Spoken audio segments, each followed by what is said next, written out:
Hello সবাইকে, আমার channel Moumita 9 অফিসিয়ালের আরও একটা নতুন গল্পে সকলকে স্বাগত জানাই। আশা করি সবাই ভালো আছেন, সুস্থ আছেন। আমিও ভালো আছি। আমি মৌমিতা। এটা হলো পুরীতে আমাদের ডে 4-এর গল্প।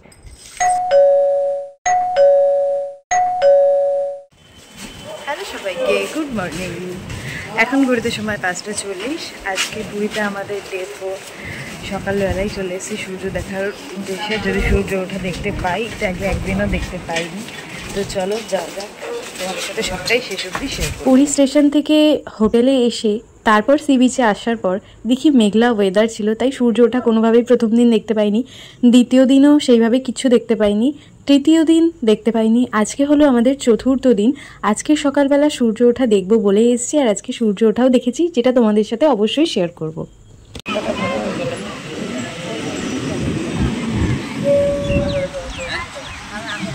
সকালবেলা সমুদ্রের পাড়ে বসে চা আর বিস্কুট, মজাটাই আলাদা।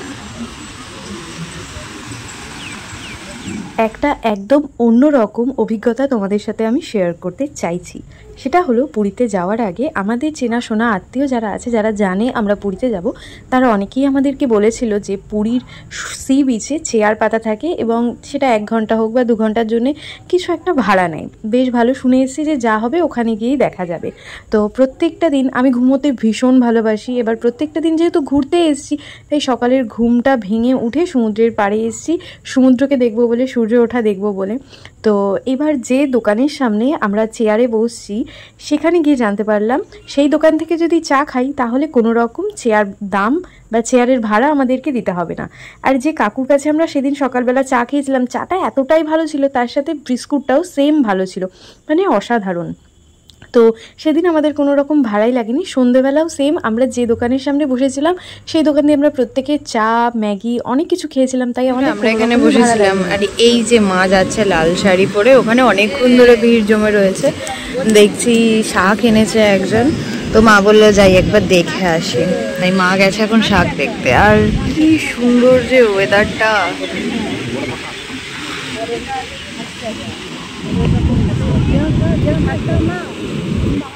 প্রায় 2 ঘন্টা হয়ে গেল আমরা সমুদ্রের তীরে এসেছি।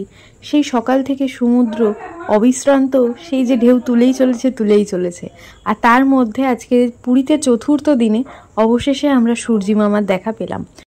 ওই যে বলে নানা মুনির নানা মত, কেউ কেউ তো বলছে ঠিক সমুদ্রের মধ্যেখান থেকে সূর্য উঠবে, মানে সমুদ্র যে দিকে সেই দিক থেকে সূর্য উঠবে।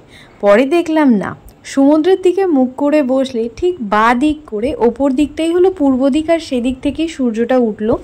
সেখান থেকে তো সেটাই বুঝতে পারলাম। যাই হোক, তারপর যেহেতু অনেকক্ষণ ধরে আমরা সি বিচে বসেছিলাম, এদিকে বোন এসছে, আমরা বসে থাকার প্রায় 1-1.5 ঘন্টা পর তারপর সকালবেলা আমরা নিয়ে নিয়েছি এখানে সিঙ্গারা। কারণ গত 3 দিন আমরা সি বিচে এসে বসেছি, সন্ধেবেলা ছানার কেক, তারপর আরও কী কী সব মিষ্টি, মোহনভোগ, আরও কী কী সব নিয়ে আসে, কিন্তু সিঙ্গারা কখনো আমি কোনো দোকানে দেখিনি। সকালবেলা এই 2 দিন ধরে দেখলাম, আগের দিনও দেখেছি, আগের দিন অতটা খেতে ইচ্ছে করেনি, তাই ভাবলাম আজকে একটু টেস্ট করি। খেতে খুব একটা খারাপ ছিল না, আবার খুব একটা ভালোও ছিল না। তারপর বনু বললো চল একটু সমুদ্রে যাই, একটু পা ডুবিয়ে আসি। এখানে মা বসে বসে আমাদের একটু ভিডিও করে দিচ্ছে।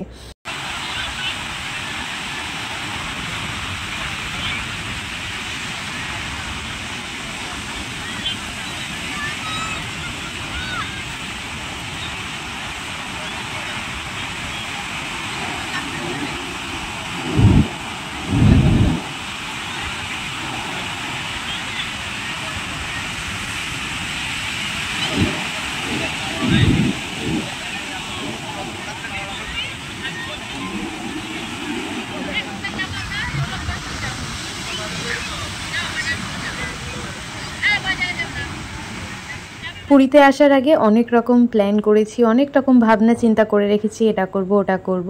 যদি 100টা ভাবনা চিন্তা করে রাখি, তার মধ্যে প্রায় 90টাই করতে পেরেছি। 90 কি প্রায় 95টাই করতে পেরেছি। 5খানা করতে হয়তো পারিনি বলতে হয়তো করিনি, হয়তো ভুলে গেছি। তো যাই হোক, সেটা আর ভাবতে চাই না। যেটুকু করেছি, যেটুকু স্মৃতি হিসাবে রাখতে পারবো, সেটুকু অবশ্যই তোমাদের সাথে আমি শেয়ার করতে চাই।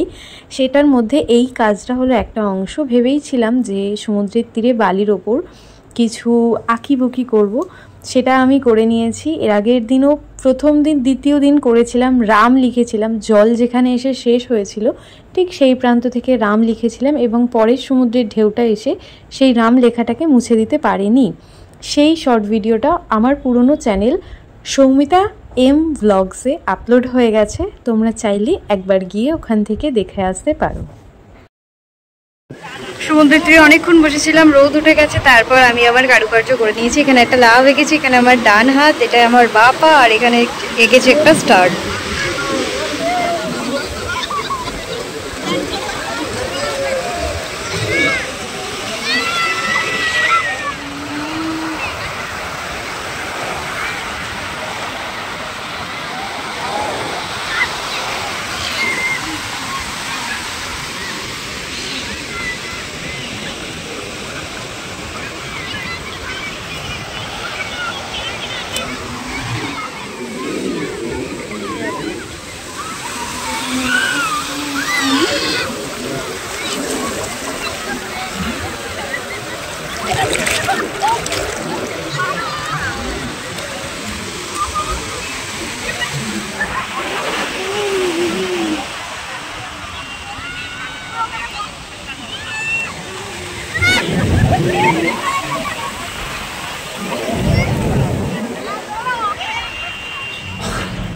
সকালের খাওয়া দাওয়া সেরে এখন আমরা বেরিয়েছি বাজার করতে, মাছ বাজার করতে।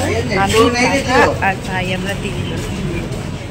এই যে ভদ্রলোক অটো চালাচ্ছেন, ইনি হলেন বাংলা ভাষায় একটা প্রাণী আছে না, গিরগিটি, রং বদলায়। এই ভদ্রলোকের সাথে আমাদের খুব খারাপ এক অভিজ্ঞতা হয়েছে, কোনো এক অন্য ভ্লগে অবশ্যই শেয়ার করব তোমাদের সাথে। তো এনার সাথে একটু গন্ডগোল হয়েছিল, ইনি খুব খারাপ ভাষায় আমাদের সাথে কথা বলেছেন এবং পরে যখন সেই সমস্যার সমাধান হয়ে গেছে তখন আবার তিনি আমার কাকাকে দাদা দাদা বলে ডাকছিল। মানে মানুষ কতটা গিরগিটি হলে 1 সেকেন্ডের মধ্যে গালাগালি দিয়ে কথা বলছে, আবার 1 সেকেন্ডের মধ্যে দাদা বলে কথা বলছে। অবশ্যই অন্য কোনো ব্লগে তোমাদের সাথে শেয়ার করব যে আমাদের সাথে সেদিন কি হয়েছিল। আমরা ভেবেছিলাম চতুর্থ দিন আমরা একটু মাছ খাবো সকালবেলা, কিন্তু মাছ তো খাওয়া হলো না। এখানে কিনে আনা হয়েছিল সোয়াবিন। সোয়াবিনগুলো দেখতে সাইজ পুরো নাড়ুর মতন, মানে এত বড় সোয়াবিন। আমরা তো মনে হয় এটাকে 10 টুকরো করলে যতটা ছোট হয় সেই ছোট সোয়াবিন খেতে সব থেকে বেশি ভালোবাসি। যাই হোক, আমাদের দিনটা পুরো সকালবেলা নষ্ট হয়ে গেল। তো আজকে আমাদের লাঞ্চের মেনুতে ছিল এই সোয়াবিন সেদ্ধ করা হবে, আর ওই যে ওখানে আলু কাটা হচ্ছে। অভিজ্ঞতাটা শেষ নেই, মানে খারাপ ভালো মিলিয়ে মিশিয়ে এক অদ্ভুত অভিজ্ঞতা হলো। এখানে সোয়াবিন রান্না হবে, তার জন্য 5 ফোড়ন থেকে জিরে খুঁজে বের করা হচ্ছে। পুরীতে এই নিয়ে 3 দিন আমাদের সমুদ্রে স্নান ঝাপানো চাপানো সব কমপ্লিট। এখন আমরা চলে যাচ্ছি খাওয়া দাওয়া করতে, মানে দুপুরে লাঞ্চ করতে। এখন ঘড়ির কাটায় প্রায় সময় হয়ে গেছে দুপুর 3:30। তো চলো খাওয়া দাওয়া কী করি সবটাই তোমাদের সাথে শেয়ার করবো। ভিডিওটা দেখে জানিয়ে তোমাদের কেমন লাগবে। সেদিন আমাদের লাঞ্চের মেনুতে ছিল বাসমতি চালের ভাত, মসুর ডাল, পটল ভাজা, শসা আর সোয়াবিনের তরকারি, যেটা আর শেয়ার করতে পারলাম না। তারপর দিয়েছিলাম এক ঘুম। আজকে রাতে আমাদের খাওয়া দাওয়া হবে মাছ, তো তার জন্য আমি, ভাই আর কাকা মিলে বেরিয়ে গেছি মাছ আনতে। তোমাদের সাথে শেয়ার করবো মাছ বাজারে যাচ্ছি, কি মাছ কিনছি, সবটা ভিডিওটা শেষ করলেই দেখতে পাবে। চলে এসেছি আমরা এখন মাছ নিতে।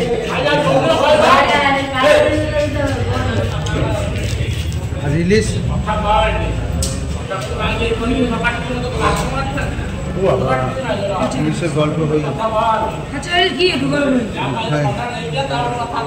সকালে তো আর মাছ কেনা হয়নি, তাই বিকেল আমরা 4 জন চলে এসেছি এখানে মাছ কিনতে। 2 ভাই, কাকা আর আমি।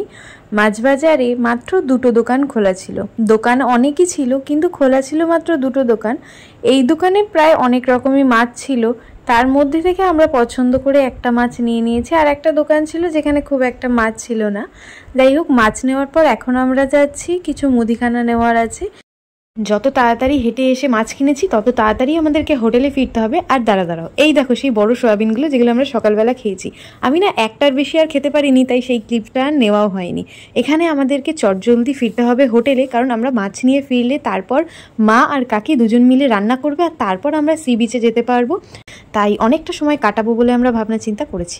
আমরা এসে এখন মেলায় কেনাকাটা করব বলে, দেখি যদি কিছু পছন্দ হয় তাহলে কিনে নেবো। আর এখানে গোপালের জামাগুলো এত ভালো লাগছিল, কিন্তু রঙগুলো কালো কালো আর একদম ভালো লাগছিল না। একটু গোলাপি সাদার মধ্যে হলে আমার সেটা বেশি ভালো লাগে। তো যাই হোক, চলো সামনে এগিয়ে যাই।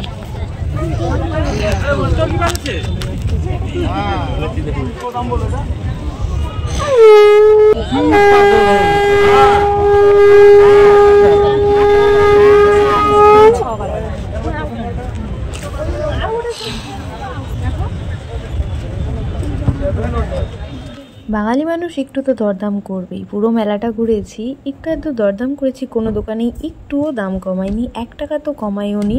যাই হোক, এই দাদার দোকানটা, মানে এই দাদা এত ভালো, অনেকটা দাম কমিয়েছে। যাই হোক, বাঙালি মানুষ দরদাম করবে, দাম যদি একটু না কমে তাহলে কি ভালো লাগে। ঘড়ির কাটায় সময় এখন 10টা 40 হয়ে গেছে, আর এখানকার মার্কেট মানে মেলা সব পুরো বন্ধ হয়ে গেছে। তো চলো এখন রুমে যাই, নাহলে আর ঢুকতে পারবো না। হোটেলে এসে একটু ফ্রেশ হয়ে চলে এসেছি সোজা ওপর ঘরে ডিনারটা আগে সেরে নেওয়ার জন্য, কারণ ঘড়ির কাটায় সময় তখন প্রায় রাত্রি 11টা হয়ে গেছে। আমাদের ডিনারের মেনুতে ছিল সাদা ভাত, মাছের তরকারি আর শসা। চলে এসেছি আমরা ঘরে, ভীষণ ক্লান্ত হয়ে পড়েছি। চলো আজকের ব্লগটা এখানেই শেষ করি। তোমাদের কেমন লাগলো অবশ্যই কমেন্টে জানিয়ে দাও। যদি কিছু ভালো লেগে থাকে তার জন্য একটা লাইক করো, শেয়ার করো, আর চ্যানেলে নতুন হয়ে থাকলে অবশ্যই চ্যানেলটা সাবস্ক্রাইব করে দিও। আর আজকে আমাকে দেখতে কেমন লাগছে সেটা কিন্তু কমেন্টে জানিয়ে যেতে একদম ভুলো না। তো চলো আজকের ব্লগটা এখানেই শেষ করি, টাটা।